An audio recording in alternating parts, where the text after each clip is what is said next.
Hello everyone, welcome back to my channel. আমার নতুন একটি ভিডিওতে তোমাদের অনেক অনেক ভালোবাসা। আজকে ভিডিওটা আমি সকাল থেকেই শুরু করছি। তো দেখো, ঘুম থেকে উঠে একটু ফ্রেশ হয়ে চলে এসেছি এখানে ফুল তুলতে। তোমাদের সাথে আগে শেয়ার করেছিলাম যে আমার গাছে অনেক ফুল হতো, আর এখন যেহেতু বর্ষাকাল, সাপ পোকামাকড় ভীষণ বেড়েছে, যার জন্য জঙ্গল হয়ে গেছিলো এই জায়গাটায়। তো সেই জন্য না গাছপালা একটু কেটে দেওয়া হয়েছে। তারপর থেকে না ফুলগুলো একটু কমই হচ্ছে। দেখো, আজকে যেমন একটাও জবা ফুল হয়নি, এই কটা ফুল হয়েছে। আজকে তো একটু হয়েছে, গতকাল তাও হয়েছিল না। দেখো, ফুল তোলা হয়ে গেছে। এবার তুলসীর আসনটাকে ভালো করে জল দিয়ে ধুয়ে নেব। আর এই তুলসী গাছ থেকে না প্রচুর তুলসী পাতা পড়ছে ঝরে ঝরে। জানি না কেন এরকম হচ্ছে, বর্ষাকাল বলেই হচ্ছে হয়তো। তো দেখো, আমার রোজ সকালের কাজকর্মের মধ্যে এই কাজগুলো মেন থাকে, মানে যেটা আমি ঘুম থেকে উঠেই করি ফ্রেশ হওয়ার পরে।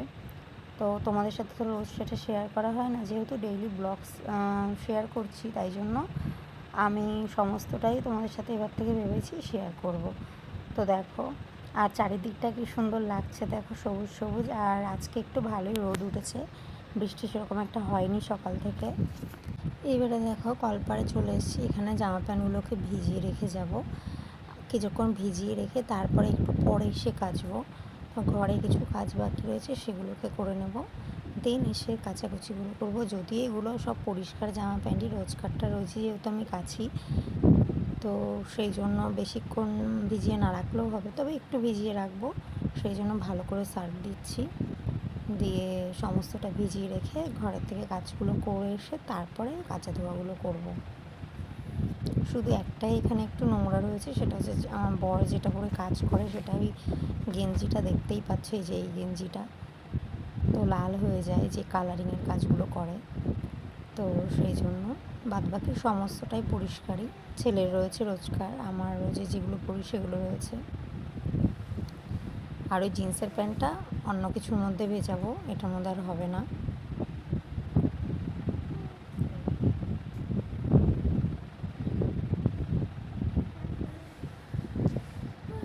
এইবারে ঘরে চলে এসেছি, এক গ্লাস জল খেয়ে নেব। আর জলের মধ্যে 4-5টা কিশমিশ ভিজিয়ে রেখেছিলাম। আজ থেকে এটা স্টার্ট করছি, জানি না কতদিন কন্টিনিউ করতে পারবো, বাট এবার থেকে ভেবেছি সমস্ত কিছুর সঙ্গে নিজেরও যত্ন নেব। আমার বিভিন্ন সমস্যা হচ্ছে, যার জন্য আমি এবার থেকে এটা করব। এর মাঝে ছেলে ঘুম থেকে উঠে পড়েছে, ওকে দাঁত ব্রাশ করিয়ে খাইয়ে ও দাদুর ঘরে দিয়ে দিয়েছি। আর আমার ছেলেকে না আমি সন্ধ্যাবেলাতেই পড়তে বসে, সকালে এখনও স্টার্ট করিনি। সকালে আসলে না আমার কাজে খুব তাড়া থাকে, আর সেই জন্য আমার বসানো হয় না। যদিও 3 বছর হয়ে গেল, তারপর থেকে ভেবেছি যে বসাবো। তো দেখো, এর মাঝে চলে এসেছি বিছানাটাকে গুছিয়ে নিই। তার মশারিটা না আমি কখনোই গুছিয়ে রাখি না, আমি পারিও না, ভালোও লাগে না সত্যি বলতে। পারবো, মানে সময় নিয়ে পারবো, বাট আমার না ইচ্ছে করে না। তারপরে দেখো, যে এই জামা প্যান্টগুলো দিয়ে রেখেছিলাম, সেগুলোকে বাইরে দেবো বলে চেয়ারের পরে রেখে দিলাম। তো এবার সুন্দর করে বিছানাটা গুছিয়ে নিচ্ছি। আর কেটে কেটে তোমাদেরকে দেখালাম বিছানা গোছানোর ভিডিও, আর তোমাদের সাথে কী বা শেয়ার করবো, তবুও একটু শেয়ার করলাম। দেখো, সুন্দর করে গোছানো হয়ে গেছে, এবার একটু ঝেড়ে নিচ্ছি ভালো করে।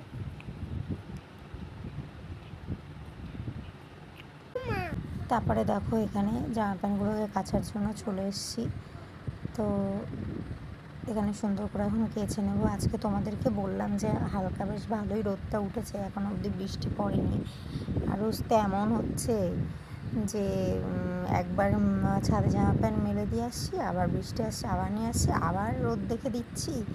আসলে আমরা মেয়েরা না যখন একটু রোদ দেখি তখনই বেশ, যতই বারবার বৃষ্টি হোক না কেন, জামা প্যান্টগুলো মনে হয় যে না রোদ্রেই দিয়ে ভালো করে শুকিয়ে নিই।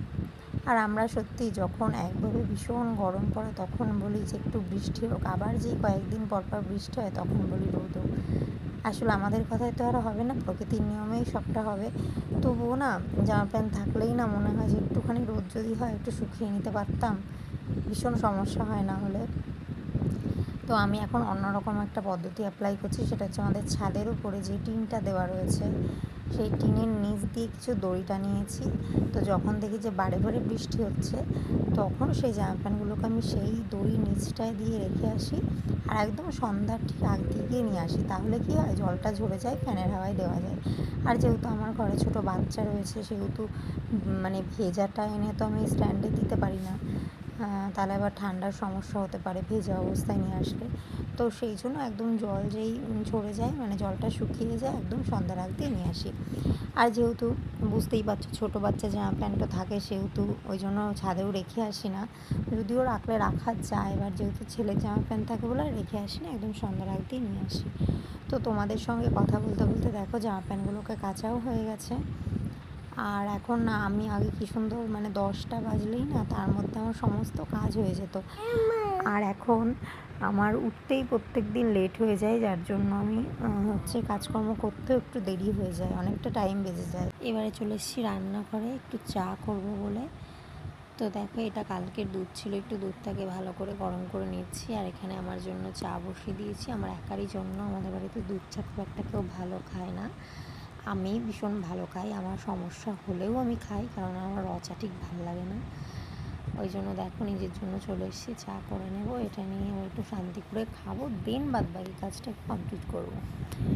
দেখো চাটা অলমোস্ট হয়ে গেছে, এবার নিয়ে ঘরে চলে এসেছি। এবার একটু জল খেয়ে চাটা দিয়ে দুটো বিস্কুট দিয়ে খেয়ে নেবো, দেন আবার কাজকর্ম করব। ছেলে স্নানের জন্য একটু জলটাকে রৌদ্র দিয়ে রাখবো। আমি এখনও রোদের জলে স্নান করাই, যেহেতু এখনও তো 3 বছর কমপ্লিট হয়নি, আর আমার ছেলে ঠান্ডার একটু সমস্যা রয়েছে, তো সেই জন্য রোদের জলে স্নান করাই। তো দেখো, এখানে একটা তুলসী পাতা দিয়ে এখানে দিয়ে রাখলাম, এইখানেই যা রোদ হবে তাতেই অনেকটা গরম হয়ে যায়। এবারে দেখো চলে এসেছি এখানে, খাবার এই জলগুলো নিয়ে এসেছি পাশের বাড়ির থেকে, তো সেটাকেই সুন্দর করে গুছিয়ে এখানে রেখে দিচ্ছি। আমাদের রান্নার জল আর খাবার জলটা পাশের বাড়ির ওই কলের থেকেই নিয়ে আসতে হয়, আমাদের মার্শালের জলটার থেকে মানে খেতে পারি না ওই জলটা। আর ওই যে ডবটা দেখতে পাচ্ছ, ওর মধ্যে করে কিনে আনা হয়, ওটা আমার ছেলেও খায়, আমরাও খাই। তো দেখো এখানে সুন্দর করে জলগুলো এনে ভালো করে সাজিয়ে রেখেছি, এটা কালকে অবধি মোটামুটি চলে যাবে, আমার নেক্সট দিন আনতে হবে। এবারে যাচ্ছি আমি স্কুলে বলতে ছেলের অঙ্গনারীর ওই স্কুলটাতে খাবার আনার জন্য। তো রোজই যাই, সেটা তোমাদের সাথে শেয়ার করা না, আজ ভাবলাম একটু শেয়ার করি। যে দেখতে পাচ্ছ নীল কালারের একটা ঘর, ওইটাই হচ্ছে ওর স্কুল, মানে ওখানেই খাবার দেয়। তো যাওয়ার পথে দুটো মন্দির পড়ে, এটা হচ্ছে বড় ঠাকুরের মন্দির, আর যাওয়ার সময় তোমাদের সাথে আমি শেয়ার করব আর একটা মন্দির। এখানে দেখো রান্না হচ্ছিলো, আর দিদিমণি একটা কাজের জন্য একটু বেরিয়েছিল পাশের পাড়াতে, তো রান্না যে করে সিনি বললো যে তুমি একটু পড়াও ওদেরকে গিয়ে, তো আমি সেটা করছিলাম, একটু শান্ত করে ওদের লিখতে টিখতে দিয়েছিলাম, তো একটু ভিডিও করে নিলাম। দেন দিদিমণি আসার পরে আমি আমার খাবারটা নিয়ে চলে আসলাম। তো দেখো ওই যে ওইটা হচ্ছে মায়ের মন্দির, ওখানে মা কালীরও মন্দির আছে, মা শীতলা মন্দিরও আছে, তো সেটাই তোমাদেরকে একটু দেখালাম। এবার দেখো মাঝখানে অনেকটা সময় পর তোমাদের সাথে আবার আসলাম। আমার স্নান হয়ে গেছে, খাওয়া দাওয়া হয়ে গেছে, পুজোও হয়ে গেছে, সমস্ত কাজকর্ম কমপ্লিট হয়ে গেছে। তারপরে ছেলেকে স্নান করে নিয়ে ঘরে চলে এসেছি, ওকে সুন্দর করে রেডি করিয়ে দিচ্ছি। রেডি বলতে কি, রোজ যেরকম স্নানের পরে মাথা আঁচড়ে দেওয়া, টিপ পরিয়ে দেওয়া, এই সমস্তটাই করব। দেখো আমার ছেলে কতটা দুরন্ত হয়ে গেছে, দেখো ও ক্যামেরা দেখে ও নিজের মতো বক বক বক বক করছে। তো দেখো মাথা আঁচড়ে দিয়েছি, আবারও মাথা আঁচড়ানোর চেষ্টা করছে। আমি মাথা আঁচড়ে দিয়েছি তাতে হবে না, ও নিজেও আঁচড়াবে। দেখো টিপটাও পড়তে দিতে চাইছে না, দেখো কাজলটা নিয়ে খেলা করছে। ভীষণ দুরন্ত আমার ছেলে, সারাদিন যা করে, কেউ যদি সারাদিন ওর ভিডিও দেখে তাহলে বুঝতে পারবে যে কতটা চঞ্চল একটা বাচ্চা। দুষ্ট হওয়া ভালো, আর এত বেশি দুষ্ট না, মাঝে মাঝে আমাকে অতিষ্ঠ করে দেয়। দেখো হয়ে গেছে মোটামুটি রেডি করানো। এবারে ওকে একটুখানি গরম গরম দুধ খাইয়ে দেবো, এটা এমনি দুধ না, এটা হচ্ছে ল্যাকটোগ্রো।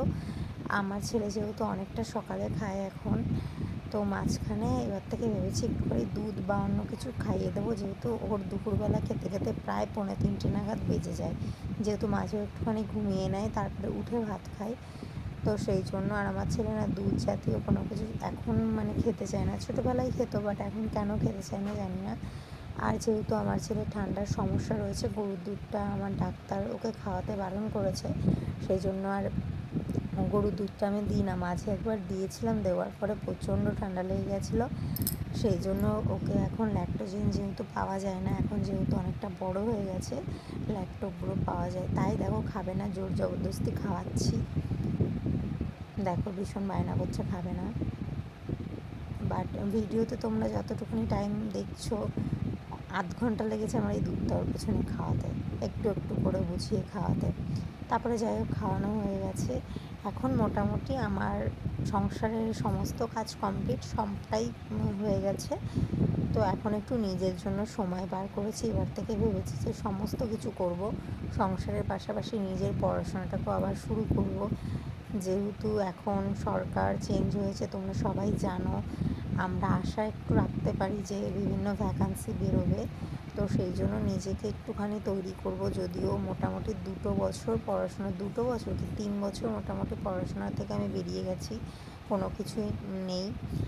আর সেই জন্য চেষ্টা করেছি সমস্ত পরীক্ষার জন্য একটু পড়াশোনা করব। জানি না কতদূর কি পেরে উঠবো, এরকম ভাবি অনেক কিছুই, বাট শেষ পর্যন্ত হয় না।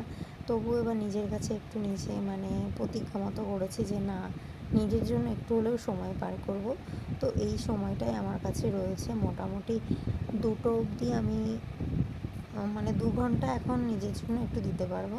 আর ছেলে ওখানে শুয়ে রয়েছে, আমার কাছে আরেকটা ফোন রয়েছে, ও সেটাই দেখছে। না হলে কিছু করার নেই, বাইরে চলে যাবে, নাহলে আমাকে বিরক্ত করবে। তো কালকে কিছু নোটস মুখস্থ করেছিলাম, সেটাই আজকে একটু লিখছি। শুধু নোটস বানালেই হবে না, সেটাকে সুন্দর করে মুখস্থ করে আবার নিজে মানে চর্চা করতে হবে, তবেই সেটা মনে রাখতে পারবো। তো সেই মতনই সেটাই লিখছিলাম, কালকে ভেবেই রেখেছিলাম যেটা কালকে লিখবো, তো সেটাই লিখছিলাম। তো আমার ভিডিওটাকে কোথা দিয়ে দেখছো অবশ্যই কমেন্ট করে জানিও। আর আমার মতো যারা গৃহবধূ আছে, সংসার সামলেও নিজের জায়গা তৈরি করতে চাও বা পড়াশোনার মধ্যে থাকতে চাও, তারা অবশ্যই কমেন্ট করো, আমি কখন কীভাবে করি অবশ্যই জানাবো। তো